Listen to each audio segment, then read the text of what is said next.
আসসালামু আলাইকুম। শিক্ষার্থীরা কেমন আছো? ভালো আছো? আসতে কোনো সমস্যা হয়েছে? আজকে যেহেতু আমাদের 17 রমজান, তোমরা কি জানো বদরের যুদ্ধ হয়েছিল এই দিন? জানি আজকে একটা মহান দিন, সুতরাং আমরা এই দিন সম্পর্কে এর গুরুত্ব অনুধাবন করব এবং বাস্তব জীবনে কাজে লাগাবো।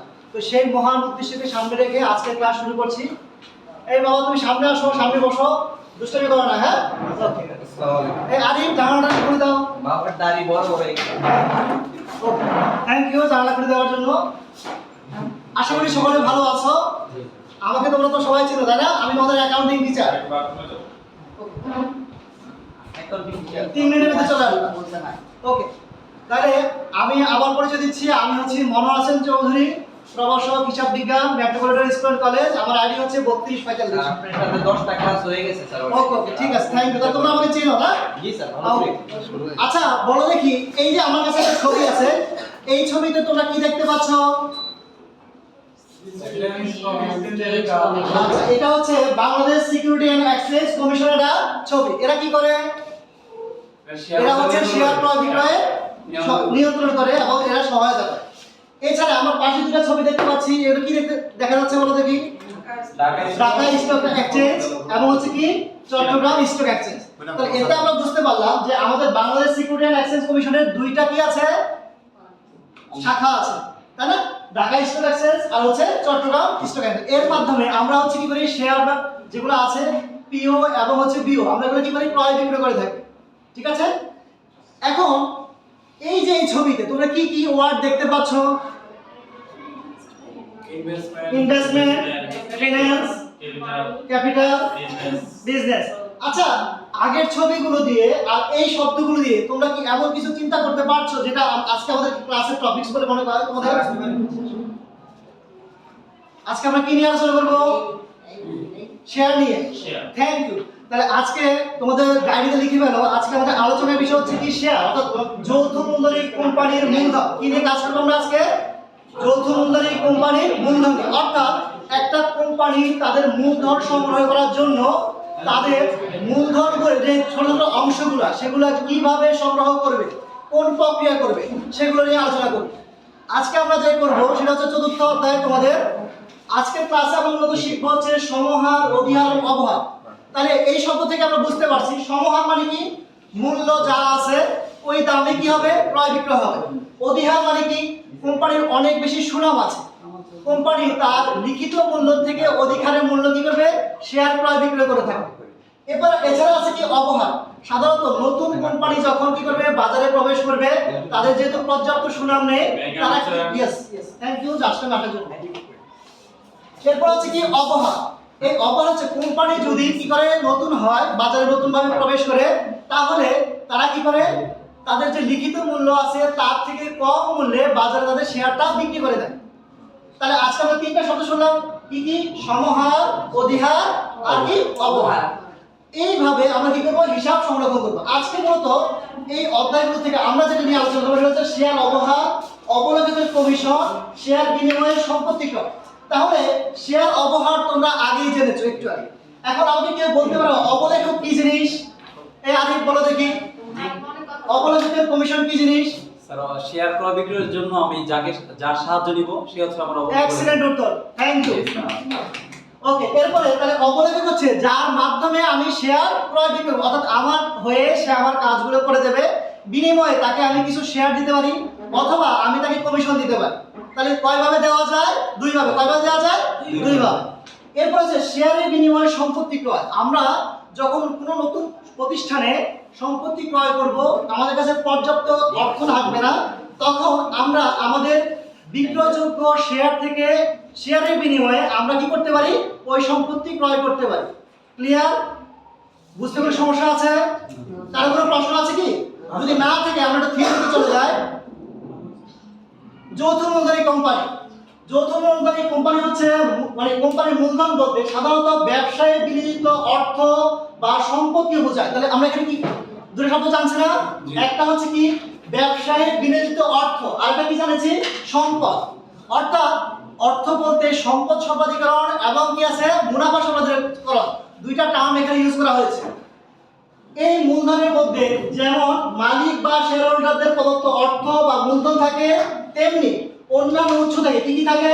ঋণপত্র, সঞ্চিত তহবিল, বিনিয়োগকারী প্রতিষ্ঠান কি করে থাকে? অর্থ বিনিয়োগ করে থাকে।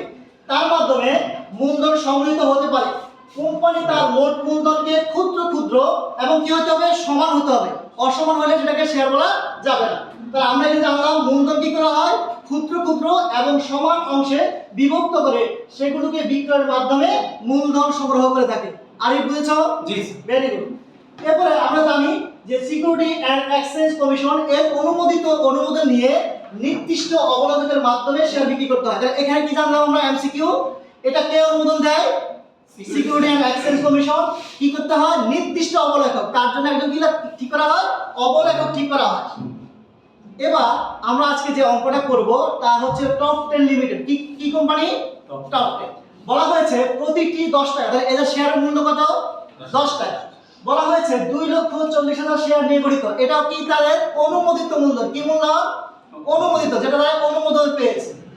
কোম্পানি 10% অবহারে, তাহলে অবহার অর্থাৎ লিখিত যে মূল্য আছে তার উপরে 10% দিলে কত টাকা হয়? 10 টাকার উপরে 1 টাকা।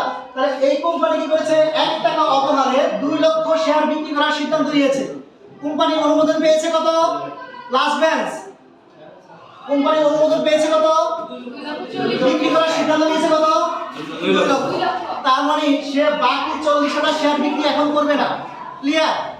বলা হয়েছে 1 নম্বর পয়েন্টে 20,000 শেয়ারের বিনিময়ে মেশিন ক্রয় করেছে। তাহলে আমাদের টপিকসের মধ্যে যা ছিল কি? শেয়ারের বিনিময়ে সম্পত্তি ক্রয়। এটাকে আমরা পেয়েছি? হ্যাঁ, পেয়েছি। তাহলে আমরা 20,000 শেয়ারের মধ্যে মেশিন ক্রয় করেছি। তাহলে অবহারটা কি এর উপরে কার্যকর হবে কি হবে না? হবে। কারণ কি? Thank you. কারণ বলেছে কোম্পানি 10% অবহারে 2 লক্ষ শেয়ার বিক্রি করবে। তাহলে এর উপরে কি আছে? 10% কার্যকর হবে। 2 নম্বর পয়েন্টে বলা হয়েছে 1 লক্ষ শেয়ার বিক্রয়ের জন্য বিজ্ঞাপন প্রদান করা হয়েছে। কিন্তু সে পেয়েছে কত? বেশি, 1,20,000 শেয়ার, 20,000 শেয়ার অতিরিক্ত আবেদন পেয়েছে। বলা হয়েছে ইস্যুকৃত শেয়ারগুলো বন্টন করেছে। অর্থাৎ কোনগুলো ইস্যুকৃত? সেটা হচ্ছে 1 লক্ষ। এটা আমরা ইস্যু করতে চেয়েছি। অতিরিক্ত শেয়ারের ব্যাপারে কোনো সিদ্ধান্ত এখন আমি পাই নাই। 3 নম্বরে বলা হয়েছে শেয়ার বিক্রয় সংক্রান্ত কাজের জন্য অবলাভের সাথে কি করা হলো? চুক্তি করা হলো। তাহলে নিয়োগ, চুক্তি, ফরমাইশ এগুলো কি লেনদেন হবে? এগুলো কি লেনদেন হবে? না, এগুলো লেনদেন হবে না। 4 নম্বরটা কি বলেছে? অবলাভের পারিশ্রমিক বা কমিশন বাবদ 10,000 শেয়ার ইস্যু করা হলো। তাহলে এটা কি হবে? লেনদেন হবে। যেহেতু তাকে আমি কি দিচ্ছি? তার কাজের বিনিময়ে পারিশ্রমিক দিচ্ছি। এরপরে চলে যায় 5 নম্বরে বলা হয়েছে ইতিপূর্বে প্রাপ্ত অতিরিক্ত আবেদনের অর্থ। কোনটা অতিরিক্ত অর্থ? 20,000। কোনটা? এই যে আমি 1 লক্ষ শেয়ার বিক্রি করতে চাইছি, 1,20,000 পেয়েছি। এর ব্যাপারে সিদ্ধান্ত এসেছে যে অতিরিক্ত আবেদনের টাকার বিনিময়ে তাদের শেয়ার বন্টন করা হলো। এরপরে সর্বশেষ বলা হয়েছে ইস্যুকৃত শেয়ারের অবশিষ্ট শেয়ারগুলো ইস্যু করা হলো। এখন আমাকে বের করতে হবে যে আমার আর কত শেয়ার বাকি রইল। তাহলে আমরা দেখি, প্রথমে সম্পত্তি কিনলাম কত দিয়ে? 20,000। আমি শেয়ার বিক্রি করতে চেয়েছি কত? 1 লাখ। কত হয়েছে? 1,10,20 হয়েছে। এরপরে বলেছে কি অবলাভিত কমিশন দিয়েছি 10,000। কত হইল? 1,30,000। এরপরে বলা হয়েছে অতিরিক্ত আবেদন কত? 20,000। কত হইল টোটাল? 1,50,000। বিক্রি করতে চেয়েছি কত? সিদ্ধান্ত নিয়েছি কত? 2 লক্ষ। তাহলে আমার কাছে অবশিষ্ট শেয়ার কত রয়েছে? 50,000। তাহলে বলা হয়েছে এগুলো ইস্যু করা হলো এবং বন্টন করা হলো। এই প্রশ্নটুকু বুঝতে কারো কোনো সমস্যা হয়েছে কি? তোমরা সবাই প্রশ্ন বুঝেছো? এবার আমাদের করণীয় বলা হয়েছে মোট অবহারের পরিমাণ নির্ণয়। আমরা কি বের করতে পারবো না? অবহার কত টাকা করে? 1 টাকা। কত শেয়ার বিক্রি করবো? 2 লক্ষ। 2 লক্ষ গুণে 1 টাকা কত হয়? 2 লক্ষ টাকা। এইটা বের করতে কষ্ট হবে না। এটুকু করলে আমরা কত নাম্বার পাবো? 2 নাম্বার পাবো। কত পাবো? 2 নাম্বার পাবো। এরপরে বলা হয়েছে টপ 10 কোম্পানির প্রয়োজনীয় জাবাদাদি প্রদান করতে বলেছে। এবং সর্বশেষ বলা হয়েছে কি টপ 10 কোম্পানি হচ্ছে আর্থিক অবস্থা বিবরণী প্রস্তুত করতে বলেছে। তাহলে সবাই খাতা কলম খোলো, ক্যালকুলেটর, স্কেল, রাবার, তোমাদের যে প্রয়োজনীয় উপকরণ আছে সেগুলো নাও। Thank you. হ্যাঁ, মহিউদ্দিনকে ধন্যবাদ। মহিউদ্দিন সবার আগে বের করেছে। আচ্ছা, তাহলে আমরা লিখে ফেলি মোট অবহারের পরিমাণ প্রতি শেয়ার অবহার, শেয়ার প্রতি মূল্য 10 টাকা। আর অবহারের হার কত? 10%। কত টাকা আসছে? 1 টাকা। Very good. তাহলে মোট অবহার ইস্যুকৃত শেয়ারের সংখ্যা কত? 2 লক্ষ কত 2 লক্ষ কত টাকা করে শেয়ার প্রতি অবহার একটা কত বেরিয়েছে 2 লক্ষ ভেরি গুড এক্সিলেন্ট তোমরা অবশ্যই ভালো পারো এবার আসি যারা দূরে তাদের জন্য একটু বড় করে স্ক্রিন দিলাম লাস্ট বার তুমি দেখতে পাচ্ছ মুক্তা হ্যাঁ থ্যাংক ইউ খাতা কিন্তু তুলে নিবা আমি চেক করব এবার আসি দ্বিতীয় আপনি মুক্তা দিয়ে জিজ্ঞেস করেন তো আমাকে জিজ্ঞেস করেন না হ্যাঁ ও তুমিও দুষ্টামি জানি না বিরিয়ানি আছে মুক্ত বিরিয়ানি তুমিও মাঝে মাঝে আইয়া মহিদিনকে বিরিয়ানি খাওয়াই দিও তাহলে হয় আচ্ছা এবার আসি আমরা লিখবো প্রতিষ্ঠানের নাম কি টপ 10 কোম্পানি লিমিটেড এর জাবেদা পরীক্ষায় কারা দেখি তোমরা অনেকে লেখো সাধারণ জাবেদা অনেকে লেখো সমন্বয় জাবেদা এমন কোনো নাম নেই জাবেদা কয় প্রকার প্রধানত 2 প্রকার প্রধানত কয় প্রকার একটা বিশেষ জাবেদা একটা সাধারণ জাবেদা বিশেষ জাবেদাকে আবার ভাগ করা হয়েছে কয় ভাগে ক্রয় জাবেদা বিক্রয় জাবেদা ক্রয় ফেরত বিক্রয় ফেরত নগদ প্রাপ্তি নগদ প্রদান কয় ভাগ হয়েছে 6 ভাগে অমর বড় দেখি কয় ভাগ হয়েছে 6 ভাগ আর সাধারণ জাবেদাকে ভাগ করা হয়েছে কয় ভাগে 5 ভাগে কয় ভাগে অর্থাৎ জাবেদা বলতে আমরা এটাকে বুঝবো জাবেদা বলতে আমরা কি বুঝবো এখানে তোমরা কোনো কিছু অতিরিক্ত লিখবে না কি লিখবে না অতিরিক্ত কোনো শব্দ ব্যবহার করবে না পরীক্ষায় মাঝে মাঝে এমসিকিউ তে আসে যে জাবেদার বিবরণী ছকের নাম কি তোমরা সবাই লেখো কি লেখো বিবরণ লেখো এটার নাম কিন্তু বিবরণ না এটার নাম কি হিসাবের নাম ও ব্যাখ্যা এটা কিন্তু এমসিকিউ তে এসেছে বোর্ডে বহুবার যে জাবেদার বিবরণী ছকের নাম কি সেটা কি হিসাবের নাম ও ব্যাখ্যা তাহলে আমরা এখানে আরেকটা এমসিকিউ জেনে নিলাম প্রথমে আসি 1 নাম্বার বলা হয়েছে 20000 শেয়ার বিনিময়ে মেশিন ক্রয় করা হলো তাহলে আমরা কত টাকা মেশিন পেয়েছি আমরা পেয়েছি 9 টাকা করে 20000 কত আসছে 1,80,000 তাহলে অবহার আমার প্রতিষ্ঠানের জন্য ক্ষতি বা ব্যয় অবহার আমার প্রতিষ্ঠানের জন্য কি ক্ষতি বা ব্যয় এই ব্যয়কে আমরা কি বলি ভুয়া সম্পত্তি বা অলিক সম্পত্তি বলি কি বলি তাহলে আমরা এখন জানলাম অবহার অলিক সম্পত্তি অবহার কি অলিক বা ভুয়া সম্পত্তি আরে কথা বলো না অবহার কি ভুয়া সম্পত্তি তাহলে আমরা লিখবো মেশিন হিসাব ডেবিট শেয়ার অবহার হিসাব ডেবিট দেখাই দেবো আমার গণনাগুলো আমি উল্লেখ করে দেবো টিচার আমার কাছে জানতে চাইবে না কিন্তু আমি জানাবো যে আমি নিজে জেনে লিখেছি পাশের জন্যটা দেখে আমি লিখি নাই এজন্য আমি উল্লেখ করে দেব গণনা কার্যগুলো এরপরে লিখবো শেয়ার মূলধন সবসময় কি ক্রেডিট শেয়ার মূলধন কি ক্রেডিট জাবেদায় ব্যাখ্যা প্রদান করা বাধ্যতামূলক জাবেদার বৈশিষ্ট্যের মধ্যে কি আছে সময় না থাকলে লিখতে হবে সংক্ষিপ্ত হলে লিখতে হবে কাজ করতে হবে যদি প্রশ্নে উল্লেখ করে দেয় যে ব্যাখ্যা ব্যতীত সেই ক্ষেত্রে তোমাকে ব্যাখ্যা দিতে হবে না আর না হলে সংক্ষিপ্ত হলেও একটা বা দুটো শব্দ হলে লিখতে হবে যে শেয়ার বিক্রয় ক্লিয়ার এবার আসি 2 নম্বরে বলা হয়েছে কি 2 নম্বরে আমাদের বলা হয়েছে আমরা 1,20,000 শেয়ারের আবেদন পেয়েছি কত শেয়ার মহিউদ্দিন 1,20,000 তাহলে আমি লিখবো ব্যাংক হিসাব ডেবিট 1,20,000 গুণ 9 টাকা যা ক্যালকুলেশনে আসে তা দেবি আর শেয়ার আবেদন হিসাব ক্রেডিট আপাতত এই শেয়ার আবেদনটা আমার প্রতিষ্ঠানের জন্য কি দায় এই শেয়ার আবেদনটা আমাদের জন্য কি দায় কারণ আমি এখনো তাকে শেয়ার হস্তান্তর করি নাই আমি শেয়ারকে হস্তান্তর করি নাই যার জন্য এটা আমার প্রতিষ্ঠানের দায় এরপরে আমি লিখবো প্রতি শেয়ার 1 টাকা অবহারে 10 টাকা মূল্যে 1,20,000 শেয়ারের আবেদন পাওয়া গেল এবার এটার আরেকটা পার্ট আছে কি পার্ট সেটা হচ্ছে শেয়ারটা আমাকে বন্টন করতে হবে আমি লিখবো এখন শেয়ার আবেদনের যে দায়টুকু ছিল আমি দায় বন্টন করে দেব দায় কি করব বন্টন করে দেব লিখবো শেয়ার আবেদন হিসাব ডেবিট শেয়ার অবহার হিসাব ডেবিট শেয়ার মূলধন হিসাব অলওয়েজ ক্রেডিট কত টাকা আবেদনে 9 টাকা পেয়েছি অবহার বাবদ আমার হচ্ছে 1 টাকা করে কি হয়েছে মূল্য চার্জ করা হয়েছে আর বাকি টাকার অংশটুকু আমার কি হয়েছে আমার প্রতিষ্ঠানের মূলধন হিসাবে কিন্তু আমি পূর্ণ মূল্যে অর্থাৎ 10 টাকা মূল্যে আমাকে লিখতে হবে ক্লিয়ার কিনা is it clear all clear এবার আমরা তারপরে যাই 4 নম্বরে বলা হয়েছে 3 নম্বরে চুক্তি ছিল চুক্তি আমার জাবেদার মধ্যে অন্তর্ভুক্ত হবে না 4 নম্বরে চলে যায় বলা হয়েছে কি অবলাভকে কমিশন দেওয়া হয়েছে কত শেয়ার বিনিময়ে কত শেয়ার 10,000 কত শেয়ার তাহলে আমি লিখবো অবলাভের কমিশন 10 টাকা গুণ 9 টাকা শেয়ার অবহার 10 টাকা গুণ 1 টাকা শেয়ার মূলধন 10 টাকা গুণ 10,000 শেয়ার বুঝতে পেরেছো কামাল তুমি বুঝেছো यस স্যার ওকে 5 নম্বরে বলেছে যে ইতিপূর্বে যে অতিরিক্ত আবেদন পেয়েছি 20,000 সেই 20,000 এর আবেদনের টাকা অংশটুকু আমি কি করব বন্টন করে দেব তাহলে 20,000 এর অংশটুকু আসবে শেয়ার আবেদন হিসাব কি হচ্ছে ডেবিট হবে কত টাকা 20,000 গুণ 9 টাকা মনে আছে ওই যে 1 লক্ষ শেয়ার ইস্যু করেছো 1,20,000 পেয়েছো মনে আছে তোমাদের থ্যাংক ইউ এরপর লিখবো শেয়ার অবহার হিসাব ডেবিট শেয়ার মূলধন হিসাব ক্রেডিট। তাহলে আমার 2 এর ক কেন উল্লেখ করেছে এখানে? আমি টিচারকে বোঝাতে চাই যে আমি জানি এই অংশটুকু কোথা থেকে এসেছে। এটা আমার রেফারেন্স, এটা আমার কি রেফারেন্স। এরপরে সর্বশেষ 6 নম্বর কি বলেছে? অবশিষ্ট শেয়ারের আবেদন পাওয়া গেছে। অতিরিক্ত কিছু বলেছে না। তাহলে আমি ধরে নেব 50,000 আবেদন পেয়েছি, 50,000 আমি বিক্রি করে দিয়েছি। ক্লিয়ার? তাই লিখবো আগের মতো ব্যাংক হিসাব ডেবিট 50,000 গুণ 9 টাকা, শেয়ার আবেদন হিসাব ক্রেডিট। ব্যাখ্যা লিখবো যে 1 টাকা অধিহারে 10 টাকা মূল্যের 50,000 শেয়ারের আবেদন পাওয়া গেল। এটারই শেয়ার আবেদনের অংশটুকু আমি এখন দায় কি করব? বন্টন করে দেব। দায় কি করব?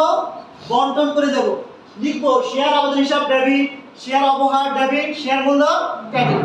এই জাবেদাটুকু বুঝতে কারো কোনো সমস্যা হয়েছে কিনা? হয় না? তোমরা এখানে পুরো জাবেদাটুকু তুলে ধরা হয়েছে, অর্থাৎ 2টা পৃষ্ঠায় বিভক্ত হয়েছিল, সেই দুটাকে আলাদা করে দিলাম। এবার আসি সর্বশেষ আমাদের তৃতীয় পার্ট, সেটা হচ্ছে আর্থিক অবস্থা বিবরণী। আমরা জানি আর্থিক অবস্থা বিবরণী কয়টি অংশ থাকে? 2টি। 60টি অংশ থাকে মোট। আর প্রধানত 2টি অংশ থাকে। তুমি রাইট, প্রধানত 2টি অংশ আর মোট 60টি অংশ। প্রথমে আমরা সম্পত্তি লিখবো। সম্পত্তির মধ্যে প্রথমে স্থায়ী সম্পদ লিখবো। এখানে স্থায়ী সম্পদ কি পেয়েছি আমরা? মেশিন পেয়েছি। কত টাকা করে পেয়েছি? 9 টাকা করে 20,000 শেয়ার। যা আসি লিখলাম। এরপর লিখবো দীর্ঘমেয়াদী বিনিয়োগ। আমাদের কি এই অঙ্কে কোনো দীর্ঘমেয়াদী বিনিয়োগ আছে? না। আমাদের হেডলাইন লিখতে হবে, আমরা লিখবো চলতি সম্পত্তি। কি চলতি সম্পত্তি আছে? ব্যাংক জমা। আমরা 2 বার টাকা পেয়েছি, 2 বার টাকা যোগ করে দেখাই দিয়েছি। ক্লিয়ার? যেহেতু একটাই আছে আমরা তৃতীয় ঘরে নিয়ে গেলাম। এরপরে হচ্ছে অলিক বা ভুয়া সম্পত্তি। কি আছে? শেয়ার অবহার। আর এটা কি আছে? অবলেখকের কমিশন। যেহেতু এই কমিশন থেকে আমার কোনো বেনিফিট আসবে না, কিন্তু যেহেতু এককালীন অনেক অর্থ ব্যয় করেছি, আমার প্রতিষ্ঠানের ব্যয়কে বিভিন্ন অংশে ভাগ করে পরবর্তীতে আমি মুনাফার সাথে সমন্বয় করব। ক্লিয়ার? তাই এই জন্য শেয়ারের কি আছে? অবহারের পাশাপাশি অবলেখকের কমিশনটাও আমার ভুয়া সম্পত্তি বা অলিক সম্পত্তি। এরপরে আমি দেখলাম আমার মোট সম্পত্তির পরিমাণ কত? 20 লক্ষ টাকা। এবার আমি তারপরে যাই শেয়ার মালিকদের শর্ত বা ইকুইটি এবং দায়সমূহ। এর প্রথমটা কি? অনুমোদিত মূলধন। কি মূলধন? কত টাকা মূলধন শেয়ারের অনুমোদন পেয়েছি আমরা? 2,40,000 লিখবো। প্রতিটি 10 টাকা মূল্যে 2,40,000 লিখে কি করবো? 24 লক্ষ টাকা দিয়ে ক্লোজ করে দেবো। এরপরে হচ্ছে আমার ইস্যুকৃত, বিলিখিত এবং আদায়কৃত মূল্য লিখবো। এরপরে কি সঞ্চিত হবে? কোনো সঞ্চিত হবে আছে কি অঙ্কে? নেই। দীর্ঘমেয়াদী ঋণ নেই, চলতি দায় নেই। তাহলে আমার মোট অংশটুকু হয়ে গেল। 2টা পার্ট হয়েছে। Very good. এই অঙ্ক বুঝতে কার কোনো সমস্যা আছে? ওকে, তাহলে তোমাদের জন্য সময় নির্ধারণ হচ্ছে 8 মিনিট। তোমরা এই অঙ্কটুকু করবা, সবাই পৃথকভাবে করবা। জি স্যার। Thank you. এবার আমরা মূল্যায়নে যাই। বলো দেখি যৌথ মূল্যবান কোম্পানির মালিকানা নির্দেশ করে কি? কি নির্দেশ করে? মেজরিটি। শেয়ার। কি নির্দেশ করে? শেয়ার। হ্যাঁ, আর একটু মনোযোগী হবা। ঠিক আছে রাফি? আচ্ছা, 2 নম্বরে আছে বোনাস শেয়ার। বোনাস শেয়ার হিসাবে লক্ষ্যমাত্রা পূরণ করলে কি হয়? কোন অপশনটা হয়? শেয়ারহোল্ডার শর্ত। Very good, excellent. এবার বলো দেখি বাজেয়াপ্ত শেয়ার পুনঃবিলি করলে বাজেয়াপ্তকৃত অংশ কোন হিসাবে? বিশেষ সঞ্চিতি। Very good. সব বুঝতে পেরেছি। আচ্ছা, আবার বলো দেখি। সংখ্যা বললেন না? স্যার কিছু বললেন না তো রাফিকে? আমি তো উত্তর দিতে পারবো হ্যাঁ, না। Thank you. সবাই মিলে ক্লাস দিন আপনার জন্য। ও একটু দুষ্ট, হ্যাঁ? ওকে, তোমাদের জন্য একটি হোমওয়ার্ক রয়েছে। এটা আমি পরবর্তী তোমার হোয়াটসঅ্যাপে আবার দিয়ে দেবো। এটা করে নিয়ে আসবে। আর যদি অঙ্ক করতে কোনো সমস্যা হয় আমাকে জানাবা। কার কোনো প্রশ্ন আছে? No sir. Okay, thank you. সবাই কিন্তু রোজার পবিত্র রক্ষা করবে। আল্লাহ হাফেজ। আসসালামু আলাইকুম। ওয়ালাইকুম